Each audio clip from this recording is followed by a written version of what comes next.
What is going on, everyone? Today is Thursday, February 25th, 2021. Another episode of Talking That Talk with Kiefer and Kriegs. You know the whole intro already. You're going to jump right into it. A little bit of a different episode today. It's going to be longer, on the side of the longer episodes. Um, didn't have a Wednesday episode, ran into some roadblocks, and didn't make it out to happen. And then Zach's birthday is this weekend, so we are not gonna have a Friday episode due to work, and him just gonna go out and do some shit after work on Friday. Plan on So we'll get one up Sunday. yeah, we'll get a short little recap one on Sunday. Looking forward to what we're gonna be doing next week. As far as what has happened this week, we'll start with what Monday. Bulls beat the Rockets 120 to 100 behind Kobe White's 24 points, 10 rebounds. Big third quarter, outscored them by 20 points, 46 to 26. Um, Gave the Rockets their 8th straight loss. They're just playing dog shit basketball. I don't think anyone is disagreeing with that. Bulls have been playing really good as well. They're the sixth seed after Tuesday Yep. or Wednesday. Yep. They've been playing really good basketball. It's good to see them get a little hot before the All-Star break or whatever they're gonna consider this All-Star thing, a break or whatnot. I'm not really sure. But it's good to see them playing good basketball. Patrick Williams had pretty good game, but he's still a bust. So, Wizards win their 5th straight, which is their longest winning streak in 3 years. Pulled off the Lakers in overtime, 127 to 124. Lakers are struggling, riding the struggle bus. We'll talk about that a little later. Just a big win by the Wizards in general. Good to see them get a win every once in a while, especially against the Lakers, who are looking like they're just falling apart. Jump into a little college basketball. Big upset in the Big 12. Oklahoma State knocked off number 18 Texas Tech. Final 74 to 69. That booster tournament resume. They just outplayed Texas Tech from start to finish. And then we'll jump into Tuesday. Like I said, this part of it is going to be quick. Bruce Brown Jr. scored 13 of his career-high 29 points in the fourth quarter to lead the Nets to a 127 to 118 win over the Kings. The Kings are one of the worst teams in the league. They just fired their coach yesterday, I believe. Yeah, I think so, yeah. I'm not... Obviously, the Nets are the better team, but it is nice to see somebody outside of the big three producing numbers like that. And then we'll jump into the huge win for Michigan State over number 5 Illinois, 81 to 72. It was a fun game to watch. They played how they should have been playing all year. That looked like the team that we saw at the very beginning of the year when they knocked off a top 5 team. If they can continue that the next couple weeks, well, the next 2 weeks, I definitely see them getting in the tournament. Some more hoops. We got a lot of big games on the stretch. Yeah. Big 10 is tough. Move to the Big 12. There's another big upset. Kansas State beat number 7 Oklahoma 62-57. Big 12 is turning into the Big 10 basically. You got some really good teams, and you got some slightly above average teams where they're just going to beat up on each other all year. These games are going to happen. It happens in the Big 10 every year. But it is fun to watch. Texas continues to play well. They knocked off 17 Kansas, 75-72. And that was a good game, too. It was a very good game. It was a hard-fought game, too. Texas has been rolling the last couple of weeks. Like I said, though, with the way they're rated, that game was mostly just seeding for the Big 12 tournament.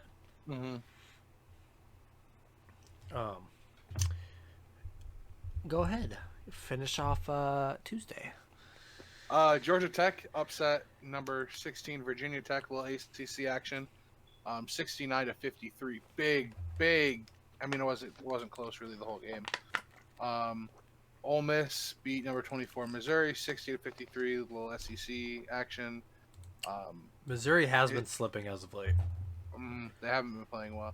The SEC hasn't been playing well either. I think Alabama lost on Wednesday. They haven't been playing that well.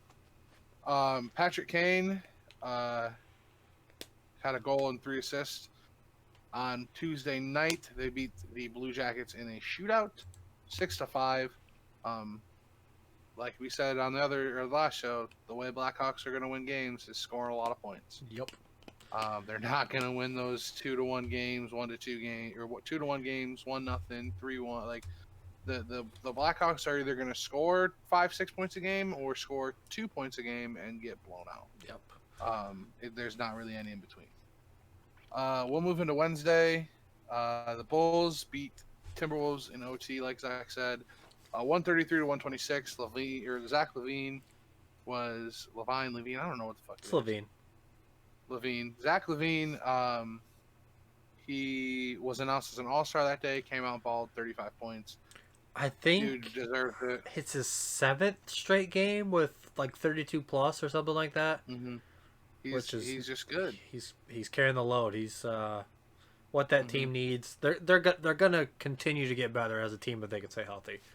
The Bulls did move into the 6th spot with that win, but it's still early.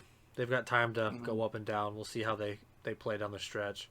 Rudy Gobert and Jordan Clarkson each had 18 last night against the struggling Lakers. It wasn't close at all, honestly. Final was 114-89. Lakers are struggling. AD's out for 3 more weeks. Something like that, yeah. The Jazz are the best team in the league right now. They're playing the best basketball. They're just a different breed. I know that term's thrown out there a lot, but the way they've been playing, obviously, the last couple losses have been the top teams like the Clippers and I think the Clippers beat them twice. I think that's like 2 of their last losses. Wouldn't surprise me. They're playing really good basketball too. But then, like what Justin said, SEC struggling. Number 20 Arkansas beat number 6 Alabama 81-66 as they routed them. Wasn't close, start to finish. Arkansas pounded them. Back to ACC, NC State knocked off number 15 Virginia. That's the 3rd loss in 2 weeks for Virginia. Mm-hmm. They're struggling right now. Final was 68-61. And then we are look forward from tonight through Saturday night. Tonight we got the Blackhawks 10-6-4. They're playing at the Blue Jackets, who are 8-7-5 at 7 p.m. That game has obviously already started. Do you have an update on that game? Yeah, give me 1 second. I forgot to have it pulled up. It is still 0-0 with 6:21 left in the first period. Alrighty. And then Iowa 17-6, 11-5 in the Big Ten at number 3 Michigan, who is 11-1 in the Big Ten and 16-1 overall. What is the update for that? It is 17-17 with 7:51 left in the first round. They just went to the first time out under 8. Alrighty. And then number 10. I actually got it pulled up right now on my screen. The game. Number 10 West Virginia versus number 2 Baylor was canceled. I believe it was COVID protocols, correct? Yep. And then the Mavs, who are 15-15, 7-7 away, versus the Sixers, who are 21-11, 13-2 at home. 7 p.m. on TNT. Obviously already started. Give us a little update on that. 15-13, 3:43 left in the first. Dallas is on top. And the second game tonight, Pelicans versus Bucks. The Pelicans have been playing pretty decent basketball lately. They're 14-17, obviously 5-10 on the road. It's not the greatest, but that means they are 9-7 on home. Versus Milwaukee, who's kind of been struggling as of late. They're still 19-13, 12-4 at home, but I feel it's a very winnable game for the Pelicans. That starts at 9:30. You can get into Friday's games. Yeah, Friday. We'll start with the Bulls game. They play the Suns at 8 o'clock. I don't believe it's gonna be on any of the main channels. I think it's probably just an NBA TV type broadcast. So it'll be a big test. I think the Suns will probably end up pulling away, but it'll be a big test to see how the Bulls rank up against some of those teams from the West that are towards the top. Then we got our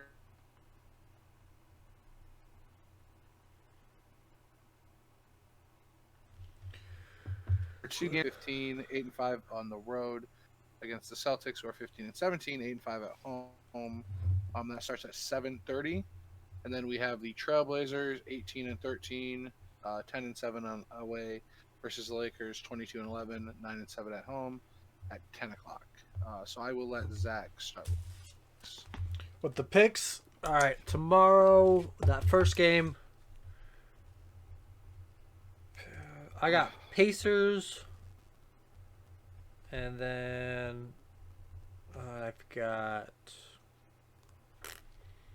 got Lakers, Pacers. What about you? Okay. I'm gonna go Celtics Lakers. I'll switch up the Lakers or the Celtics Pacers, but I think the Lakers kind of find their way tonight or tomorrow against the Trailblazers. So with those Friday picks, Justin is 1-1, leading the way. I'm 0-2. Bouncing back this week. I'm gonna tie it up. With that, we'll jump into Saturday. Number 14 Texas versus number 18 Texas Tech, 12 p.m. on CBS. Number 5 Illinois versus number 27 Wisconsin, 2 p.m. on ESPN. I'm sorry. Can you just pause and re-say that first word you said? What one? Illinois. That first team? Illinois. My bad. Illinois. Shut up. Number 2 Baylor versus number 17 Kansas, 8 p.m. on ESPN. Jump into the NBA. Pelicans versus Spurs at 8 p.m. on NBA TV. The Mavs versus the Nets, 8:30 on ABC. And then we've got the Red Wings versus the Blackhawks at 8 p.m. That'll do it for looking forward. This is what we were going to talk about yesterday. Spring training games start Sunday. So we're going to dive into the American League side of things today. And then on Sunday, we'll do a little recap like this today, and then jump straight into the National League. A couple things with spring training this year because of COVID. The Florida teams will be divided into 3 different divisions. The Arizona League will not be, since they are closer together than the Florida teams. The games have a possibility of looking a little different. Yes, spring training, they have ended games early, and sometimes they don't necessarily get 3 outs. But these are some possibilities for it to look different. At the beginning of spring training, they're going to limit how many players can be in the bullpen and dugout, which we saw that some last year, where there were guys sitting outside of the bullpen and in the stands outside of the dugout. The managers will be able to shorten games to 7 innings or even 5 if they feel fit. Innings, like I said, innings can also end before 3 outs are recorded if the pitcher has reached his pitch count for the day. Those are the 7 innings is what it's kind of different. The pitcher inning ending before 3 outs is common in spring training. Once a pitcher reaches his pitch count, they've been doing that for quite some time now. Mm-hmm. The teams will not be playing split squad games. Normally, a handful of teams will send half the roster to one team, and then half the roster will stay and play. They'll play 2 different teams, but you'll break up your top talents. Those are been called off this year, as well as expeditions between college teams. Yeah, you talk a little bit. The MLB has asked all teams to conduct spring training in 2 phases. First, all major leaguers and players who are likely to play in Class 3 or AAA this year will train and play exhibitions until March 28th. Then players in Class 2A and below will come to camp once the major leaguers have kind of went back to their respective cities to start the seasons. With that being said, we're just going to talk about the American League. We're going to talk about the National League probably next week, I assume, or maybe on their Saturday or Sunday episode. Yeah. So that way, this first games can then have. They're on Sunday night, aren't they? Or are they Monday? They start Sunday. Cubs' first game is Monday. Okay. So we will jump right in. We'll start with the AL East. Baltimore Orioles. Their big name coming into spring training is Addy Richmond. He's kind of been a prospect. He was a number 1 overall pick in 2019. I think he reported last year for spring training too, but He they didn't bring did. him up. Yes, he did report last Um, year, and he's there from day one to this year. yep. So he will be start if he doesn't. So it looks like he's going to be starting in Double A ball. He's not going to make the MLB roster or even Triple A roster. He's got some pretty good power, plate discipline, and defensive progress. Um, but will he make the jump to be able to get to the show? Like, will he be able to shine? Because he's what position does he play? He's a catcher. He's a catcher. Okay. Switch And I hitting don't catcher. think. Yeah, I think we'll probably see him. The Orioles are going to be the Orioles. They're not that good. So I'm sure it's not going to take very much for them to throw him up there, to see. I would say early summer we see him. Yeah. I They're, don't think it'll be early at all. I don't think it'll be anytime soon. I think it'll probably I'd say July. late June, early July. Yeah. Either right before the All-Star break or right after the All-Star break. Because if he does well this first part of the season, and because they're not going to be good. It's the MLB, what was it? BPA gave them a 0% chance to make the playoffs. Yeah. And that was the first day of spring training. But so they're gonna be bad. The thing is, as the GM and the team, you gotta think: do we want to give this guy a short stint in the MLB to make his debut, or do we want to get him some wear and tear, working with big league pitchers and seeing big league pitchers as well as from the plate? I see him making the jump this year. They'd be dumb not to bring him up. Yeah. I agree. We can just go back and forth with these. Okay, and then go to Boston. Yeah. They finished last place last year. With all that happened, they traded Mookie, their franchise. Sale, Tommy John, Eduardo Rodriguez had a cardiac issue that lost him for the rest of the season. And then Alex Cora got fired because of his suspension in regard to the Astros scandal. So with everything that happened last year, if they if they float around 500 this year, is it something to be proud of as a Red Sox fan or as an organization? I mean, like I said, they can't be worse than last year. So any form of improvement's good, right? Or do you think these diehard? I mean, Red Sox fans are Red Sox fans. They're like Cubs and Yankees fans. Right. It's thick and thin. It's in their blood. I personally think, as long as if they float around 500, I think it's a win for a White Sox or a Red Sox fan. I think you realize they just got rid of Mookie Betts last year. They finally the second year they got rid of Benintendi. Yep. They they're not so sure on what Jackie Bradley Jr.'s if he's coming back or not.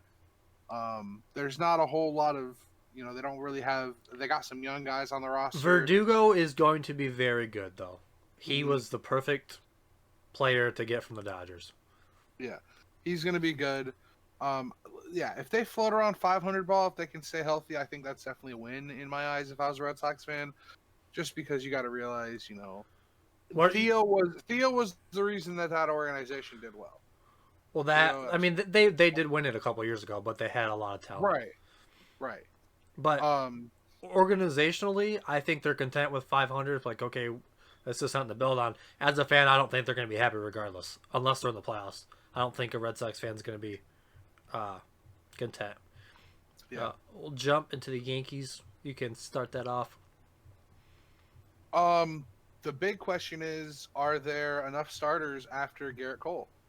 That was they brought him. This will be his first year pitching there, right? No, second. Second, yeah, that's right. Yeah, fuck, I forgot about that. The 2020 season blows over my head, dude. It really does. They got Tanaka, Paxton, and JJ Happ. They all left. I think there's a JA. I think JA Happ. Maybe I don't fucking know. Corey Kluber and James Talon signed there. I think they have one more. They have one inning combined in the majors since May 2019. Who? Kluber and Talon? Yes. Oh, nice. Okay. Montgomery's not pitched a full big league season since 2017. The guys they got are not. They're not what they lost. Tanaka went back to Japan to pitch, and then And what's that? Paxton, Paxton. Where did he go?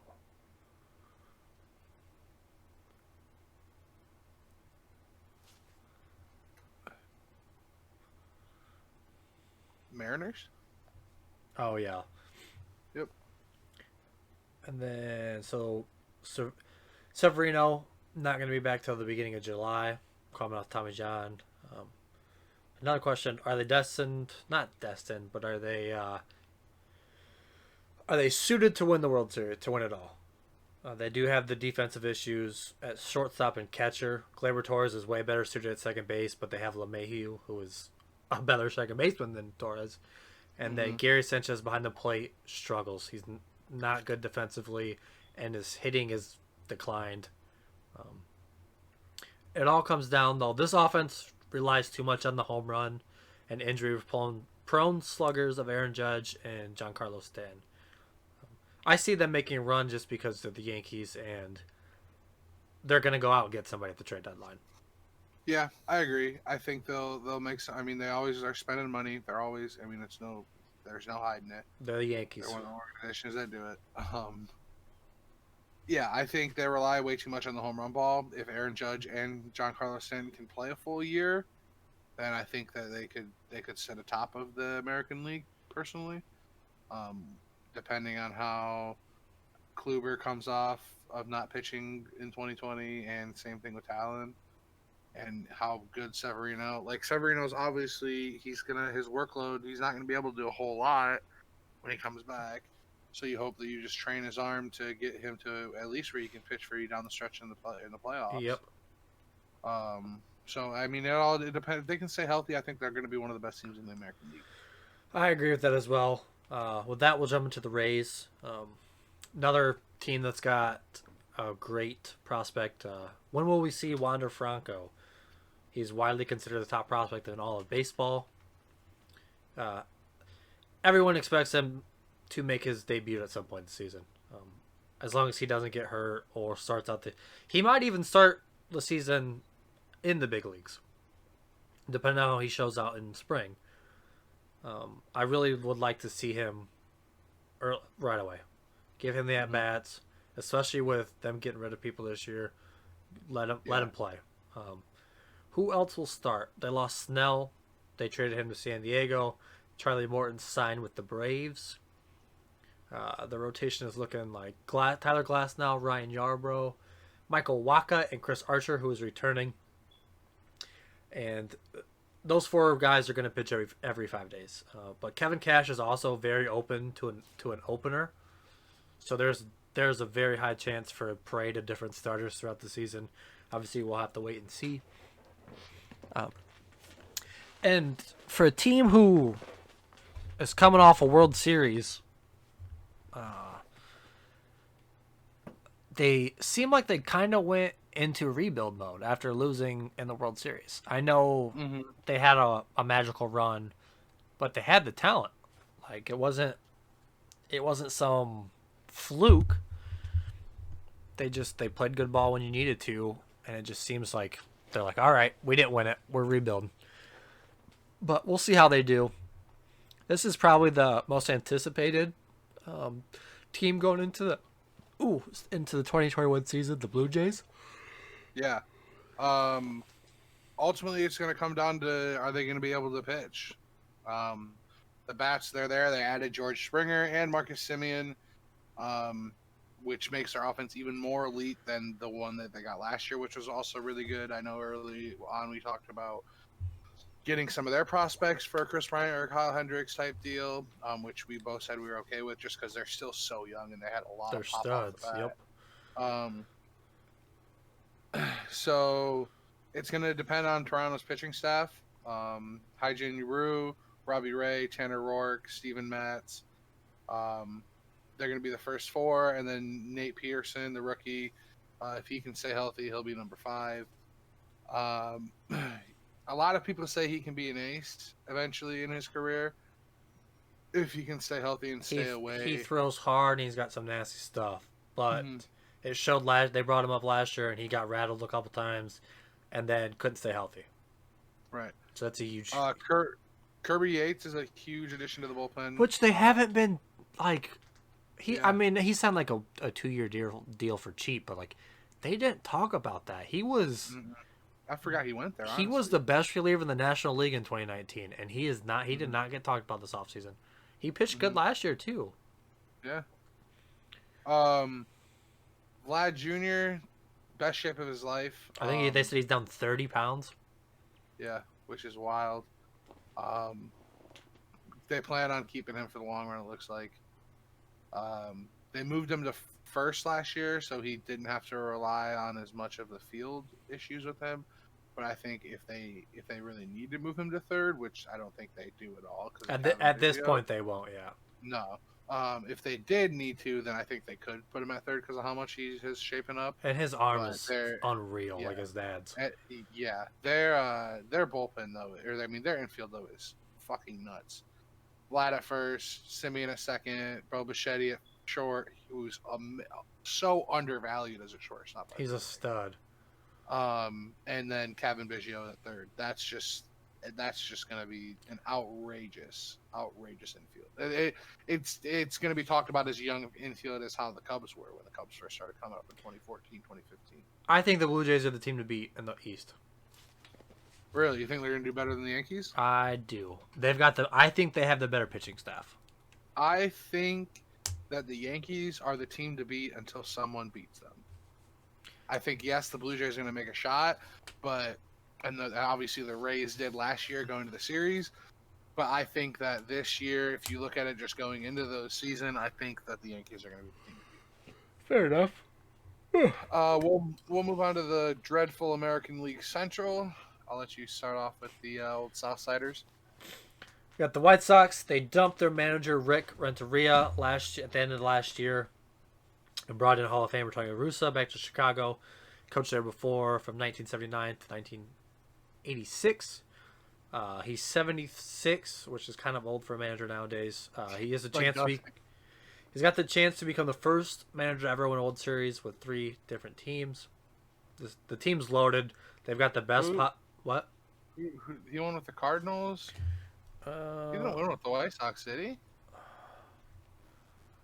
Let me see.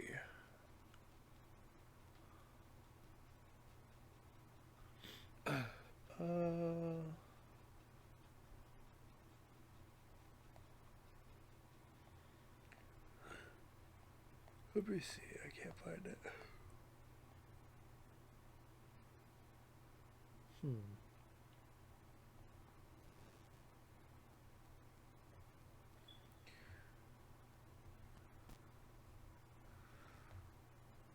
I wish I could spell. Cardinals and the Athletics. Okay, that's what I thought. Mm-hmm. But the team's loaded, and they got Liam Hendricks in the bullpen. Do you know he was a Cub at one point? Played, yeah. Yeah, he finished his career with the Cubs. They got better. They were really good last year. Oh, 100%. And 100% the guy who beat them in the playoffs and sent them home, they signed him. Yeah. So this is the best team they've. Right? Yeah. Liam Hendricks, is that what you're talking about? Yeah. They've got the best team since 2008 when they won it all. I think they're going to run away with this division. I think Minnesota's going to be up there with them, but I don't see Minnesota being as good as they have been in the last couple of years. Yeah. Cleveland's a dumpster fire. Yeah.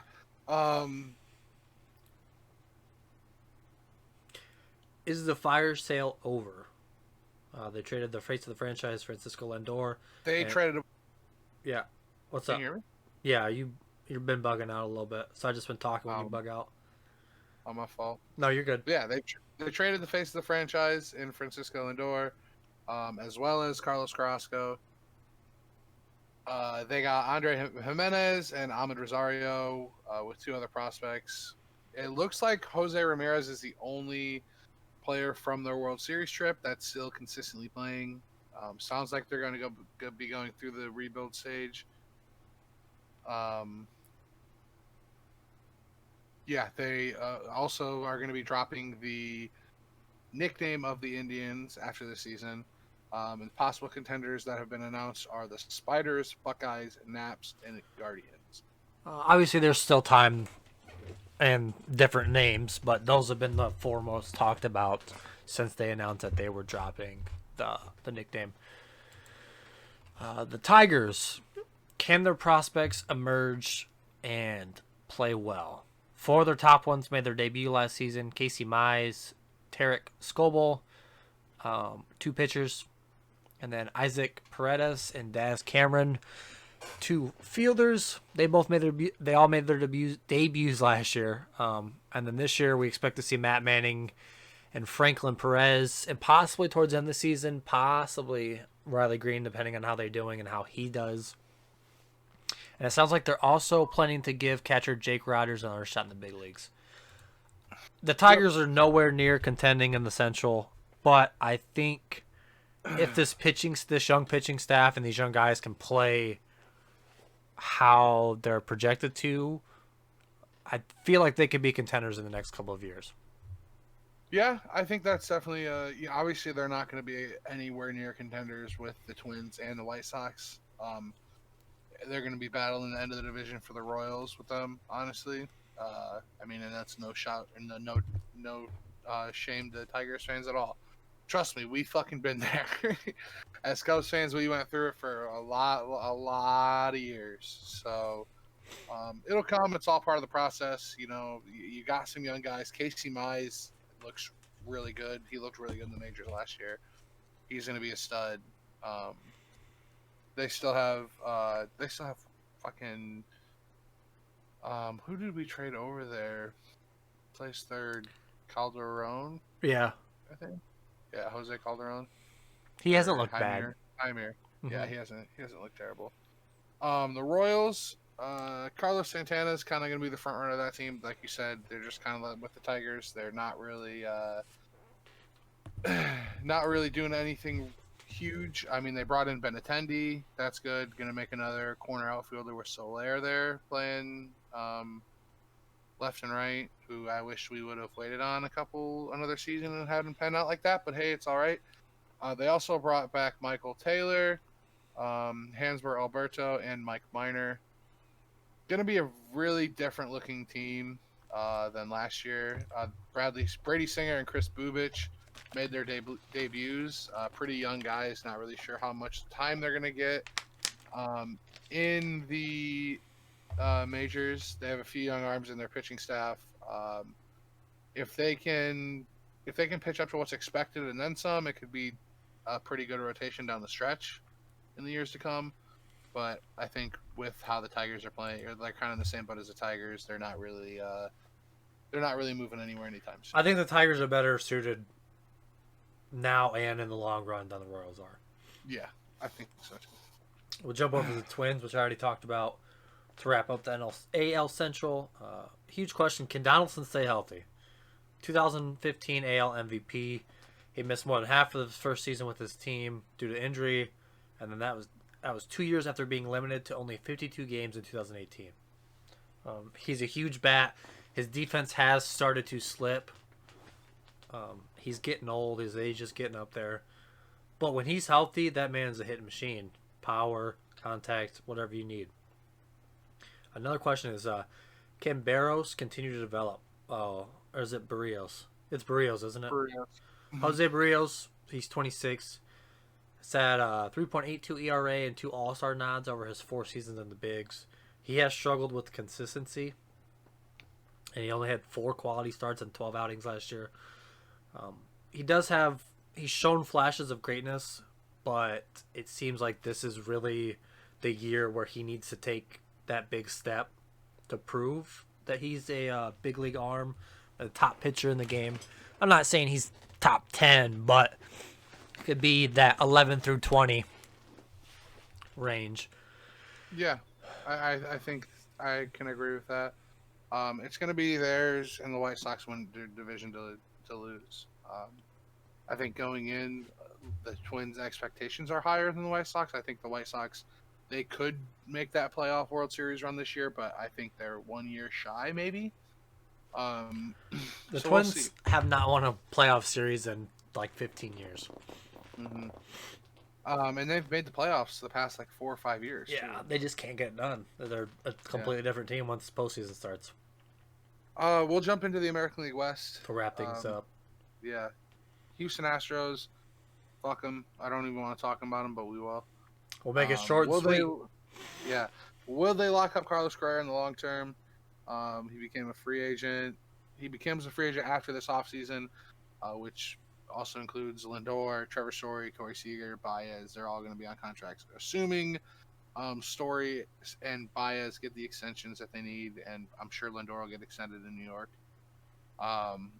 Carrera said he'd love to be an Astro for life. Obviously, they'll be losing Greinke and Verlander to free agency, which will clear up money to sign Carrera to basically whatever deal he wants to get, depending on how well he plays this year. I think. Can they win without Verlander? That's kind of the biggest question. They'll have Greinke as their ace and Valdez and Christian Javier as their kind of younger pitchers. Verlander's, I think Verlander will probably honestly go back to Detroit for a last reunion and call it quits. Yeah, I don't see him pitching for the Astros again. But their young guys show that they could throw last year, and it seems like their number one prospect, Forrest Whitley, will make his debut at some point in the season, which could be a huge addition to the rotation. We'll jump into the Angels, the Joe Madden-led Angels. Trout didn't have the best year last year. It's probably his, but it's hard to judge 60 games,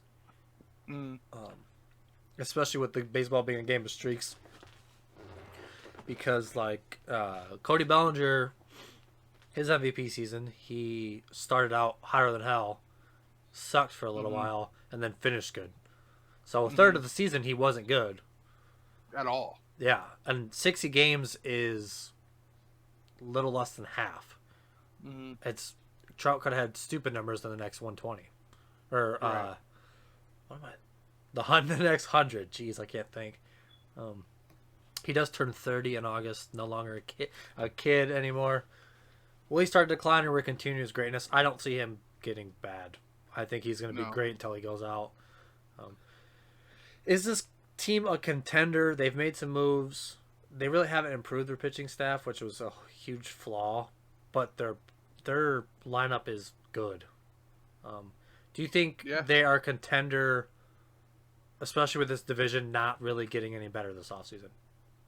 I think so too. Or I think so. I think yes. Oakland lost a lot, and I think they were the front runners of the division. I think they were the best in the division last year. I thought they were a better team than the Astros personally.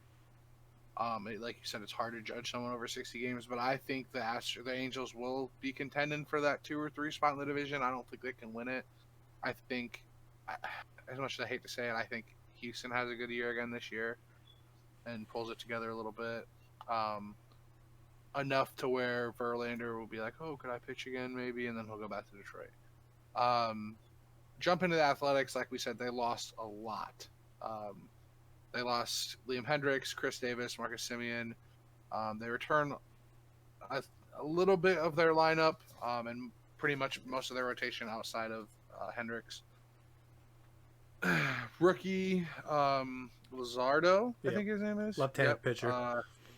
He's been on the upcoming, or has been on the talk for potentially having a breakout year. Pitched great last year when he came up. I don't think they're gonna. No, I think they'll be 2 or 3. Yeah. And then I don't think they'll win the division. We'll hop into the god awful Mariners. So what now for top rookie Kyle Lewis? Had a 364 OBP last year and 11 homers, which translates to around 30 home runs for a full season.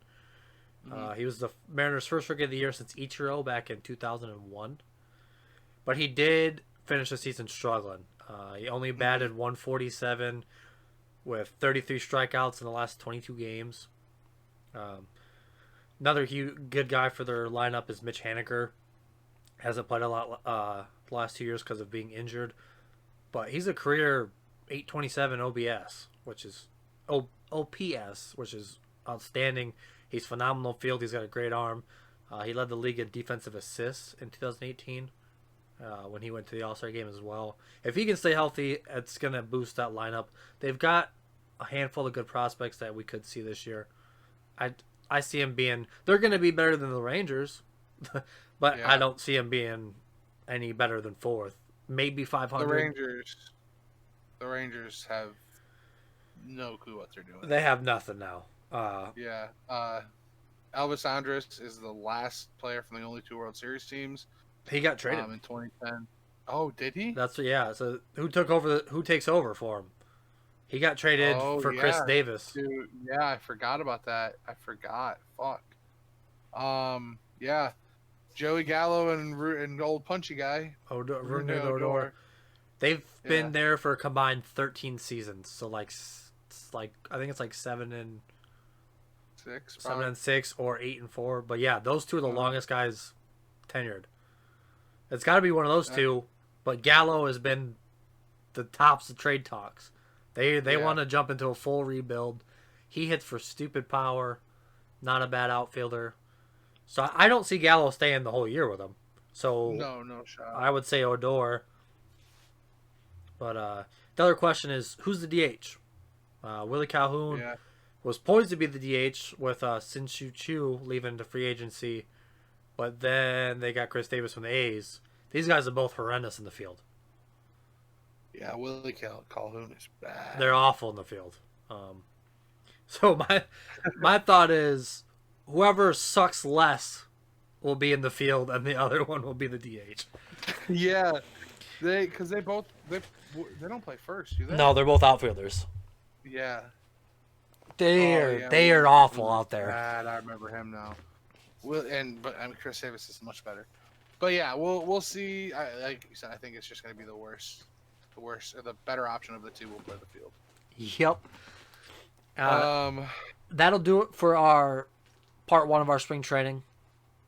Dove into the American League teams.